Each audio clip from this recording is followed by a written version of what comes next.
तो खोपड़ा पट्टी वाले के दिमाग में जहर भरो, सिकंदर पटेल आएगा खोपड़ा पट्टी उजाड़ देगा। फुटपाथ के दुकानदारों को जहर भरो, वो मेरे हैं, उनके लिए हक की लड़ाई आप ही लड़े थे और हम भी आपके साथ थे। मैं इन गरीबों का हक दिलाऊंगा। पर खोपड़ा पट्टी वाले तो बोलते हैं कि आप उसके लिए आवाजें नहीं उठाएंगे। भाई उसका रिकॉर्ड है, आप देखिए। मैं जो है कि मैंने ये अखबार है, आप इसमें मैंने जनहित याचिका तक जो है कि मैंने दायर किया। कितना मेरे को राजनीतिक रूप से कितना प्रताड़ित किया गया कहने की बात नहीं। इसका श्रेय कृष्ण कुमार सिन्हा को देने का चेष्टा किया गया। मैंने मेरे को नकारा साबित करने के लिए पॉलिटिकली जो है कि राजनीतिक विद्वेष के कारण जो है कि बराबर मुझे प्रताड़ित किया गया, ताकि ग्रामीणों के समक्ष बताया जा सके कि सिकंदर पटेल नकारा वार्ड पार्षद है और यह जो है कि कुछ नहीं कर सकता। जो आदमी अपने घर के सामने सड़क नहीं बना सकता, अपने मोहल्ले में नहीं बना सकता, तो आपके लिए क्या कर सकता है। सुंदर का मतलब क्या होता है, सुंदर बनाएंगे, लेकिन उनको भी जो फुटपाथ पर बैठे हैं, वो चाहे बस स्टैंड के दुकानदार हों या फुटपाथ पर दुकान लगाने वाले लोग हों, उनको पहले जगह देंगे। पहले कोशिश रहेगी मेरा कि सबको अस्थायी जगह मिले, उनको ये डर न रहे कि जो है कि हमको हटा दिया जाएगा। उनको जगह देंगे और उस जगह पर उनको सेटल करेंगे। नमस्कार दोस्तों, दस्तक टुडे देख रहे हैं और दस्तक टुडे के इस एपिसोड में आज आप पहुंचे हैं यहाँ पर हमारे साथ जो है मुख्य पार्षद प्रत्याशी है सिकंदर पटेल जी है और हमारे पास ही बैठे हुए हैं। क्या कुछ मुद्दा है और कुछ बातों को लेकर उनके पास पहुंचे हैं, तो आइए उनसे हम बात करते हैं। हमारे चैनल में आपका स्वागत सर। धन्यवाद दस्तक टुडे का। और चुनाव तो रद्द नहीं हुआ है, स्थगित किया गया है। ठाकुरगंज के लिए हक की बात करने की बात हुई है तो भी किए हैं। तो बहुत सारे काम ऐसे हैं जब हमने अपने तरफ से आवाज उठाई है, लोगों के साथ कंधा से कंधा मिला करके संघर्ष किया है। रेलवे का आंदोलन था तो मैंने अपनी टीम के साथ थे, पूरी ऊर्जा के साथ। ब्लॉक रोड का आंदोलन तो आप भी थे साथ में जब ब्लॉक रोड के लिए आवाज उठाए। पावर ग्रिड का मैटर था तो उस समय आवाज उठा, पावर ग्रिड की जमीन रजिस्ट्री हुई। आपने प्रश्न किया जो है कि कोरोना काल का, तो उस समय देखिए ईश्वर ने ये जो है कि सद्बुद्धि दिया था। मेरे लड़के ने कहा कि देखिए हर साल जाड़ा आएगा, 10-20 कंबल बांटेंगे। और भी तरह की आपदाएं आती हैं, हर साल आती हैं, हर समय आती है। कोई शादी है, ब्याह है, रोग है, बीमारी है, लोग मदद के लिए आते हैं, मदद होता रहता है।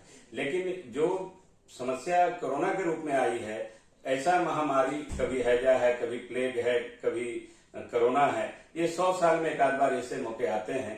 तो इस समय जो है कि जो स्थिति दिख रहा है चाइना का, तो हो सकता है कि कल को हम इस धरती पर हम भी रहें न रहें, क्या होगा नहीं होगा, सारा दिन संपत्ति यहाँ रखा रह जाएगा। तो इसमें कुछ करना चाहिए। मुझे भी लगा कि नहीं, बात तो सही है और कुछ करना चाहिए। और इसके लिए जो है कि हम लोगों ने जो है कि मनीष मेरा लड़का 5 लाख रुपया दिया, फिर 5 लाख रुपया हम निकाले, 10 लाख रुपये से जो है कि हम लोगों ने काम शुरू किया था। एक चीज मैं आपको रोकना चाहूंगा, कोरोना काल के वक्त जो है लोग घर से नहीं निकल रहे थे, इसलिए कि वो इस तरह की बीमारी थी कि लोगों को डर लग रहा था। पदाधिकारी बोले, चाहे जो भी लोग है उन्हें डर लगता था कि जो है उनको ना हो जाए, उनकी फैमिली को ना हो जाए। तो इस वक्त आपको उस बीमारी का डर नहीं सता रहा था, जो आप जो है डायरेक्ट फील्ड में निकल गए बिना कुछ सोचे हुए, फैमिली का भी चिंता नहीं किए। और शायद जहां तक मुझे मालूम है कि आपको भी कोविड हो गया था। देखिए, आखिर प्रशासन के लोग तो निकल रहे थे, थाना प्रभारी निकल रहे हैं, पुलिस प्रशासन निकल रहा है और पदाधिकारी लोग निकल रहे थे। तो समाज के हित में माने इस मानवता को बचाने के लिए, कोरोना से लोगों को बचाने के लिए लोग और लोग भी तो रोड पे थे। तो उन्हीं में से सिकंदर पटेल और सिकंदर पटेल के कुछ साथी भी थे। शुरुआत में तो मैंने किया क्या, जो थाना प्रभारी मोहन बाबू ने मुझसे रिक्वेस्ट किया और माइक के माध्यम से पूरे ठाकुरगंज नगर ही नहीं बल्कि ब्लॉक के भी बहुत सारे एरिया में, पंचायतों में भी जा करके माइकिंग से कोरोना से बचना है तो घर में रहना है, दिन भर में 2-4-5 बार हाथ साबुन से धोइए, सैनिटाइजर का यूज करिए, इस तरह का प्रचार प्रसार किया गया। 7-8 दिन तो लगातार हम लोगों ने ये प्रचार प्रसार किया।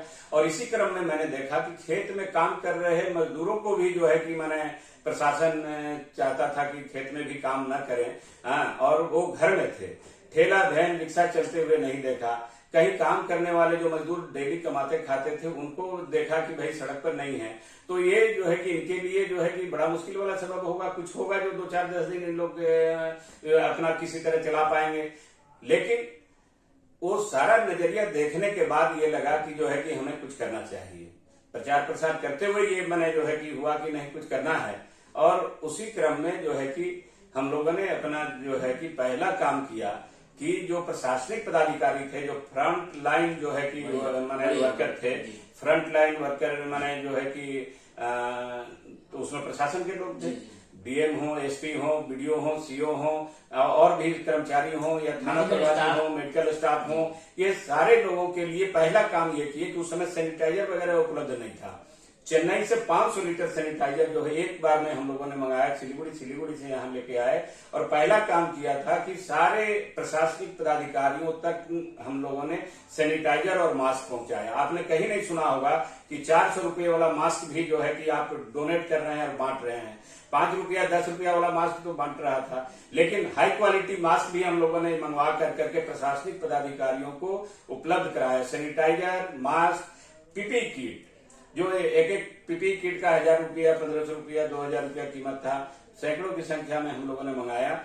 कई समूह जो है कि दिल्ली में, लुधियाना में, कोई दक्षिण भारत में, कोई उड़ीसा में फंसा हुआ था, उसका नंबर वो भेजते थे और कहते थे थोड़ा इनसे बात कर लीजिए और इनको कुछ मदद कर दीजिए, ये लोग खाने पीने के बगैर जो है कि दिक्कत में है।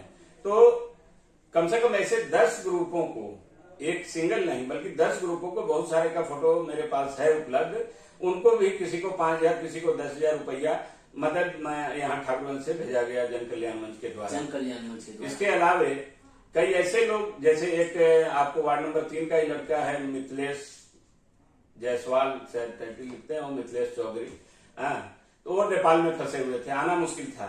बहुत गुहार लगाने के बाद प्रशासन से, एसएसबी से सारा से सेटिंग करके अपनी गाड़ी लेकर के जा करके उनको जो है कि उनका परिवार फंसा हुआ था पूरा कई दिनों से और वो दिक्कत में थे, उनको लेकर के रात में आया, मेडिकल टेस्ट कराया, फिर उनको जाकर के उनके घर तक हम लोगों ने छोड़ा था। तैयबपुर उनका रिश्तेदार जी। ये मिथिलेश चौधरी, कुछ चौधरी बोल के, ये कैंपेनिंग के दौरान जो है मेरी बातें हुई, उन्होंने सारी बात बताई कि वो नेपाल में फंसे हुए थे, आपकी मदद के बाद वो बाहर आए। तो चलिए, ये कोरोना काल के दौरान जो भी इनके द्वारा कार्य किया गया, इससे पहले भी बहुत सारे कार्य हुए हैं। मैं आपको बता देना चाहता हूँ कि ठाकुरगंज का एक मुख्य मार्ग जो है NH 327 से जो है बाजार को जोड़ता है, तो वो ब्लॉक रोड कहलाता है। तो ब्लॉक रोड के निर्माण को लेकर एक वर्ष ही नहीं, करीब 20 से 50 वर्ष से ही लोग मांग कर रहे थे कि उनका जो पक्काकरण हो और उनको जो पक्की जो सड़क है वो निर्माण हो। तो इसके लिए एक संघर्ष समिति भी बनाई गई, और उसके बाद वहां के जो युवा है वो सड़कों पर उतरे और जो गड्ढा नुमा सड़क है उसको बनाने के लिए जो है संघर्ष किए। उस वक्त के तत्कालीन जो है वहां के डीएम साहब जो थे, जिला के जो डीएम साहब थे, डॉक्टर आदित्य प्रकाश जी, तो उनके द्वारा भी इसमें पहल की गई। तो इसमें आपकी भी भूमिका थी। तो उसके बाद जो है उसमें थोड़ी जानकारी में हमें ये बताए उसमें किस प्रकार से पहल की गई और कैसे बन पाया। देखिए, ब्लॉक रोड की खराब हालत को लेकर के आप लोग संघर्षरत थे, फिर मैं आप लोगों से जुड़ा और रेगुलर, चूंकि घर के सामने हम लोग देख रहे थे, आपकी दुकानों के सामने जो है बड़े बड़े गड्ढे थे। हम लोग के पास वीडियो मौजूद है कि जब हम लोग देख रहे हैं कि भारी बारिश हो रही है और गड्ढे में पता नहीं लग रहा है, बच्चियां स्कूल जा रही हैं साइकिल से और साइकिल से गिर जा रही हैं गड्ढे में, फिर वापस घर चली जा रही हैं।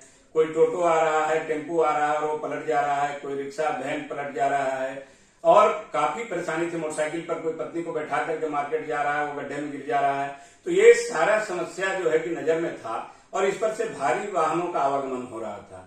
हम लोगों ने आपके साथ मिलकर के 3-4 दिन जो है कि रात में जो है कि बैरियर बांधे, हम लोग बांस बांधे 3-4 जगह, बैनर लगाए कि भाई इधर से भारी वाहन का आना जाना मना है और इधर से मत आइए जाइए।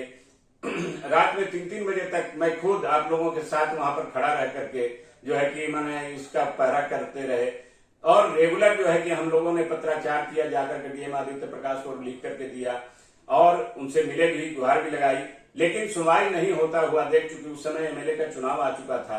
हम लोगों ने लास्टली जो है कि ये डिसाइड किया कि रोड नहीं तो वोट नहीं, और उसके लिए बैनर हम लोगों ने लगाया। और बैनर लगा करके हम लोगों ने आवाज उठाई कि अगर रोड नहीं बनता है एमएलए इलेक्शन के पहले, अगर इस पर काम शुरू नहीं होता है तो हम जो है कि वोट नहीं डालेंगे। हम लोग जो है कि मैंने 1 नंबर वार्ड 2 नंबर वार्ड के जो हम लोग जो इससे प्रभावित लोग जो भी इस रोड से चलते हैं हाँ, हम तो चूंकि हम लोग 1 नंबर 2 नंबर वाले ज्यादा प्रभावित थे कि हम लोग का घर इस पर है, और जो है कि आने जाने वाले तो 22 पंचायत में से मुझे लगता है 14 पंचायत के लोग इधर से ही ठाकुरगंज ब्लॉक और मार्केट आते हैं। तो ये हम लोगों ने आवाज उठाई और इस आवाज की सुनवाई श्री आदित्य प्रकाश डीएम साहब ने किया। और आपको खुद मालूम है, क्योंकि आपके घर के सामने ही डीएम साहब आए और हम लोग मिले और अपने आर्गुमेंट उनके सामने रखे कि सर रोड नहीं तो वोट नहीं तो हमारा काम जो है कि आप इलेक्शन के पहले शुरू करा दीजिए, इलेक्शन के बाद बनेगा लेकिन आप टेंडर कराइए। और उन्होंने जो है कि इस चीज को बहुत तेजी से बढ़ाया और बढ़ा करके चुनाव के पहले इसका शिलान्यास हुआ और कार्य शुरू हुआ। 1,59,00,000 के लागत से ये जो है कि मैंने काम आज पूरा हो गया। आज कितना सुंदर है। तो अब आपके चैनल के माध्यम से वैसे सारे लोगों को कहना चाहते हैं कि आप भ्रम में मत फैलिए, जो अपने कान से सुनिए और अपने आंख से देखिए उसका विश्वास करिए, दूसरे का विश्वास मत करिए। तो जब विरोधी आपसे नहीं सकते हैं तो तरह तरह के षड्यंत्र का सहारा लेते हैं। जब 2012 में का चुनाव में जब हम जीते और जब हम उनके खिलाफ अलग अलग मुद्दों पर उनका विरोध हम कर रहे थे, तो उस समय में IHSDP वाला मुद्दा भी था, जिसमें जो है कि हम हाईकोर्ट गए और जुलूस मलिन बस्ती वाला, तो उसमें जो है कि जुलूस निकाल करके DDC मार्केट में भाषण दिए, बहुत सारी बात हुई। तो उनको लगता था ये आदमी न रहे नगर पंचायत में तो हमको सहूलियत है काम करने में। तो उन्होंने साजिश रचा, बोले 3 लगातार मीटिंग में ये नहीं आए हैं, इसलिए इनके खिलाफ जो है कि ये लाया जाए, इनकी सदस्यता रद्द कर दी जाए। मैं 3 मीटिंग में आया नहीं आया, ये प्रस्ताव कौन लाया? जो मेरा प्रबल विरोधी है। जनता नहीं लाई कि इनका सदस्यता रद्द कर दिया जाए। मैंने नगर पंचायत जो 400 प्लस वोट हमको दिया था, वार्ड नंबर 2 450 वोट दिया था, वो लोग नहीं लाए कि जो है कि मैंने इनका सदस्यता रद्द करिए। सदस्यता कौन रद्द कर रहा है? जो मेरे से हार के दिया, विरोधी। तो विरोधी ये साजिश किए कि ये 3 लगातार मीटिंग में नहीं आए हैं। आप नहीं गए थे मीटिंग में? अरे मैं मीटिंग में नहीं गया था, मेरा सदस्यता फिर बचा कैसे यार? उसका पैर पकड़ने थोड़े गए थे हम कि भाई इसको वापस ले लो। तो कैसे इस तरह की बात? ये निर्वाचन आयोग को लिखे, निर्वाचन आयोग से आए हुए पदाधिकारियों ने जांच किया और उससे आरोप को गलत पाया। बेबी देवी भी जो 5 साल रही बगैर नवीन यादव के नहीं रही। नवीन यादव थे तभी बेबी देवी सक्सेसफुल रही, जो भी काम कर पाई। हम क्या बता रहे हैं, उसी दिन ऑफिस में बैठा हुआ जबकि बात मैंने बताया कि डिक्टेट कर रहे हैं नवीन यादव जी, बेबी देवी चुप हैं। तब मैंने प्रश्न उठाया कि ये क्यों है और ये क्यों आप मैंने आपको डिक्टेट करेंगे? डिक्टेट वार्ड पार्षद लोग करेंगे, डिक्टेट चेयरमैन करेंगे, वाइस चेयरमैन करेंगे, लेकिन नवीन यादव जी क्यों? तो आज आपको तो मालूम है कि नवीन यादव जी नहीं है और अभी निकट भविष्य में कब आएंगे पता नहीं है। तो इस परिस्थितियों में मुझे नहीं लगता है कि जो है कि मैंने हमको उनके अथी पर शक नहीं है, ना मैं उनका अपमान कर रहा हूं। मैं ठाकुरगंज वासियों से केवल यही कहना चाहता हूं कि आप खुद समझिए, आप खुद परखिए। बेबी देवी हैं, सिकंदर पटेल हैं और प्रमोद राज चौधरी जी हैं और अन्य भी 3 हैं। तो आप खुद परखिए कि कौन आपका ठाकुरगंज को आगे ले जा सकता है, सुंदर व्यवस्थित और विकसित बना सकता है। किसके पास जो है कि समय है, किसके पास जो है कि इसका माने जो है कि हुनर है, किसके पास इसके लिए सोच है। आपको खुद समझने की जरूरत है। बेबी देवी 5 साल रही है, लेकिन नवीन यादव थे तब थी, नवीन यादव साथ रहते थे उस समय का कार्यकाल, और जब नवीन यादव जी उनके साथ नहीं रहेंगे उस समय का कार्यकाल कैसा होगा, इसका आप सोचिए। जनता मतलब सबको देख चुकी है, आपको मौका दीजिए। मैं चाहता हूं कि सब पर आपने विश्वास किया, एक बार सिकंदर पटेल पर भी विश्वास करके तो देखिए। सिकंदर पटेल अगर नहीं समझ में आएगा तो फिर जो है कि दोबारा मत देखिएगा। लोग तो 15 साल गुजार करके 20वां साल के लिए आपके पास आ रहे हैं। मुझे तो मौका नहीं मिला है। तो भाई आप आलू का सब्जी खाते हैं, बैगन का खाते हैं, परवल खाते हैं, आप आलू का खा करके आप संतुष्ट हैं कि भाई नहीं आलू का सब्जी तो बहुत बढ़िया है, अरे छोड़ो इसको परवल को। अरे परवल एक बार खा लीजिए, अब तब तुलना करिए ना आलू का सब्जी बढ़िया ना परवल का सब्जी। अब एक चाय की दुकान है जहां चाय पीते हैं बस स्टैंड के कोना पर, और एक जगह और दूसरी जगह जाकर के आप पीते हैं। आप 2 जगह जब पीते हैं, 3 जगह पीते हैं, 4 जगह पीते हैं, तो आप डिसाइड करते हैं कि नहीं अब चाय पियेंगे, अगर बाजार जाएंगे तो फला जगह ही पियेंगे। टेस्ट मालूम। अरे जब तक 4-5 का आप टेस्ट नहीं ले पाते हैं तब तक आप कैसे जो है कि मैंने किसी को फाइनली कह देंगे कि यही बहुत अच्छा है। आप जो मौजूद हैं सबको मौका दिए हैं, सबका टेस्ट आप किए हैं, एक मौका सिकंदर पटेल को दीजिए, इसको भी टेस्ट कर लीजिए और उसके बाद आप फिर चुनते रहिएगा कि नहीं इनमें तो सबसे बेहतर यही था, तो फिर वैसा चुनिए। और मेरे को लगता है कि सत्ता में परिवर्तन बहुत जरूरी है। जब तक आप गुलाम बने रहेंगे किसी का, वोटर अगर अपने लीडर का गुलाम हो जाता है, वोटर को गुलाम नहीं होना चाहिए। वर्कर भले जो है कि मैंने उनका वर्कर रह जाए उनके साथ, लेकिन मेरे समझ से वोटर को अपने हित को सोचते हुए किसी का मैंने जो है कि मैंने अंधभक्त नहीं होना चाहिए। हमारे इस एपिसोड से जुड़ने के लिए आप सभी दर्शकों का धन्यवाद। हम ऐसे ही वीडियो लाते रहेंगे। हमारे चैनल को सब्सक्राइब करें, फॉलो करें और शेयर करें। नमस्कार।